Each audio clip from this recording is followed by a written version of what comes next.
Po sa inyo dito sa amin ay umaga ako po ay magbababad ng bigas kasi gagawa po ako ng puto para sa church namin. So yun po yung pinakang ambag ko, kasi first Sunday of the month kami po ay talagang nag-church or umaattend ng church. Kaya bilang mula sa puso yung aming ibig sabihin ko sa puso yung may ihanda kaming pagkain, pero syempre pagsalusaluhan din namin yun. So gagawa po ako ng puto or rice cake, at yun ang aking napili para iambag kong pagkain. Ito po yung bigas naming sinasaing. Yan, tataka lamang po ako ng parehas sa tamang sukat ko lamang. Gagawa po ako ng rice cake na tumitimbang ng 2 kilo. Yan, malaki po itong takalan ko, so ibig sabihin sobra sa timbang yung gagawin ko. Ito po, may nabili akong minabili po si nanay na ang tawag po sa amin ng bigas na ito ay dinurado. Ayan, maganda, mabango po itong bigas na ito at masarap yung kanin niya. So ihahalo ko po ito sa gagawin kong rice cake. Tataphan ko po muna itong gagawin kong rice cake para sigurado ako malinis at walang ipa.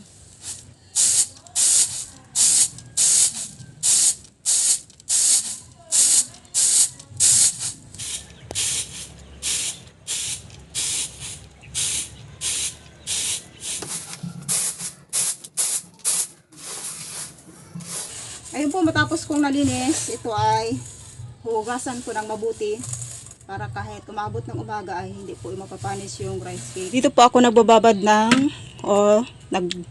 naglalagay ng babadin kong rice cake.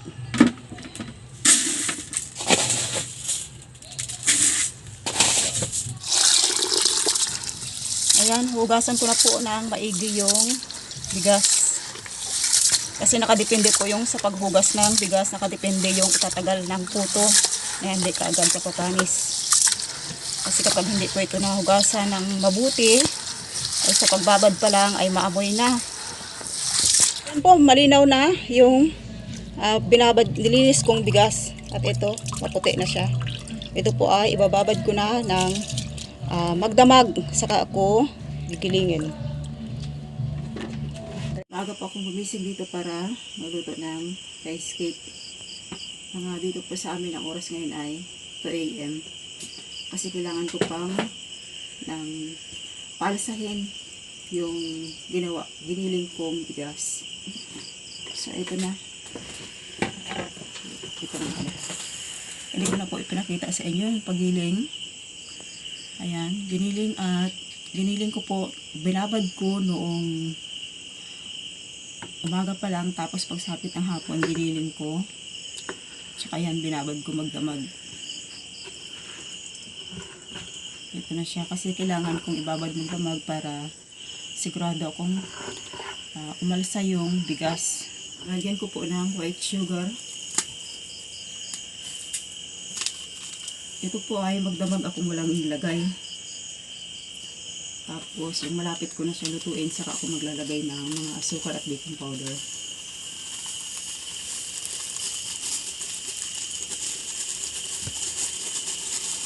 Ito po ay tansyado ko na ang sukat ng asukal kung ilang kilo ng bigas yung gagawin ko. Ayan, maganda po yung pagkakagiling. Mapino. Malapot. Maganda yung kasi ng bigas. Kapag gumagawa po ako ng rice cake ay pinipili ko talaga yung magandang klase ng bigas, kasi kapag hindi humilab ay hindi rin maganda yung kalalabasan ng rice cake. Hindi siya kalasa. Bago ko po siya lulutuin, lalagyan ko po siya ng baking powder. Ulit, ito po ay 1 hour pa.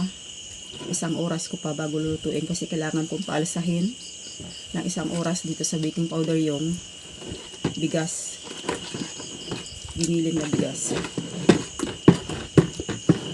Haluin ko lang ng todo. So po pong paggagawa ko ng rice cake ay hindi nakasalala yung pag-alsa sa baking powder kasi buong magdamag ko pong pinapalsa muna yung bigas. At konti lang na baking powder yung nilalagay ko. Kaya po ito ay hindi nakakasa sa o nakasalalay sa baking powder yung pag-alsa ng rice cake.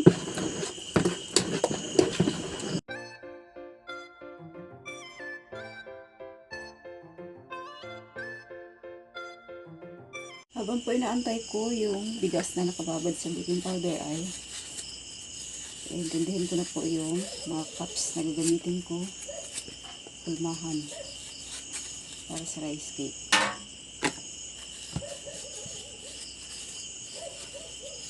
Ito po ay in-sterilize ko bago ko gamitin para sigurado akong malinis.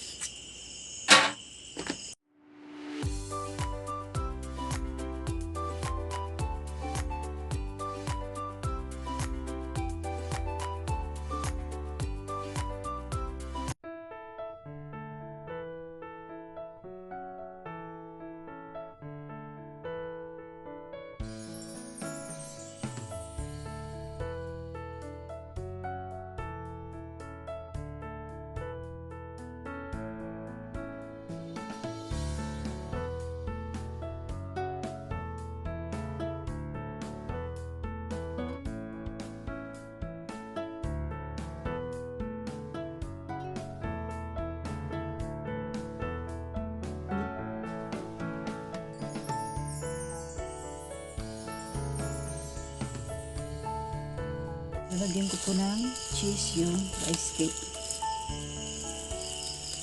para naman masarap.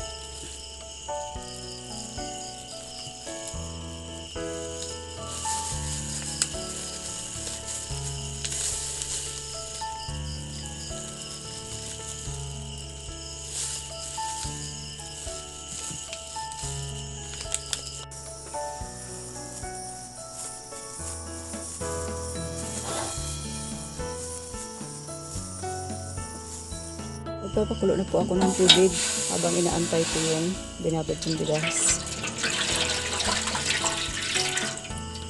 Ayan, tamang dami lang po yung ipapakulo ko kasi hindi pwedeng dumami o para hindi umabot dun sa gagawin kong rice cake yung tubig. Kaya tama lang yung tubig na ilalagay. Dito po ako sa gasol, nagsalang lang o nagluto ng rice cake kasi para maiwasan yung amoy usok. Kasi pag sa kahoy ay nakaluto po ako ng rice cake sa kahoy ay medyo hindi maganda yung amoy. At amoy talaga yung usok. Ayan, tamang dami lang po ng tubig. Ito ay pakukuluin ko hanggang sa kumulo. Ayan po, titingnan ko na yung mixture kong bigas na gagawing rice cake. Ayan, mayroon na siyang mga parang maliliit na bulak-bulak or bubbles dun sa taas na ibig sabihin po ay umalsa na. Ayan, at pwede na po akong magsalang.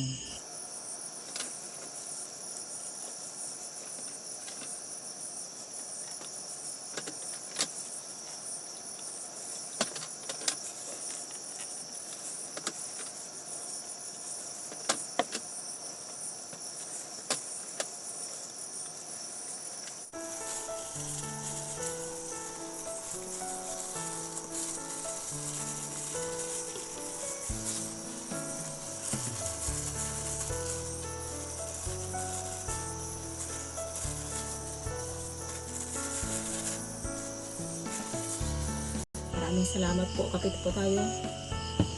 Maraming salamat po sa patuloy niyong pagsuporta sa aming channel. Habang po ako nag-aantay nung pagluto ng rice cake ay magko-coffee muna ako. So meron akong nilagang saging.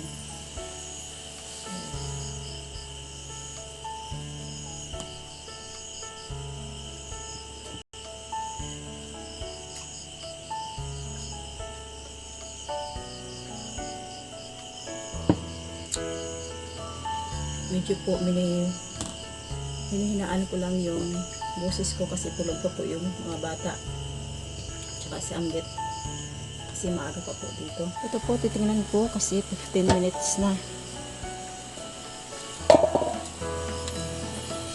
Ayan po yung silaw sa usok.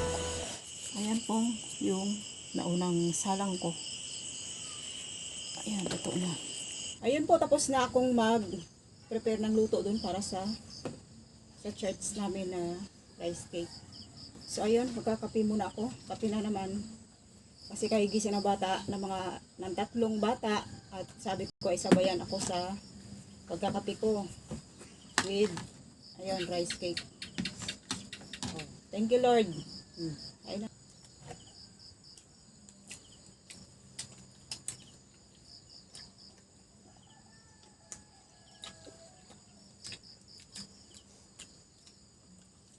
Kaya maraming cheese kasi gusto niya maraming cheese. Isa pa naman ko po. Masarap, Angel.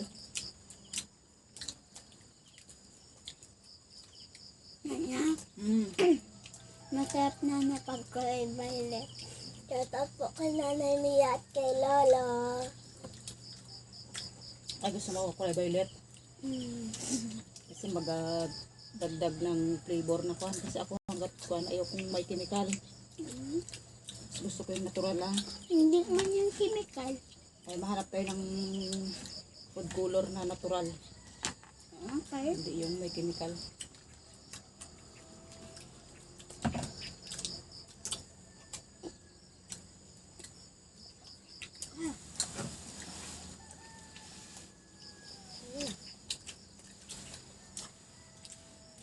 Inubos na lahat at cheese.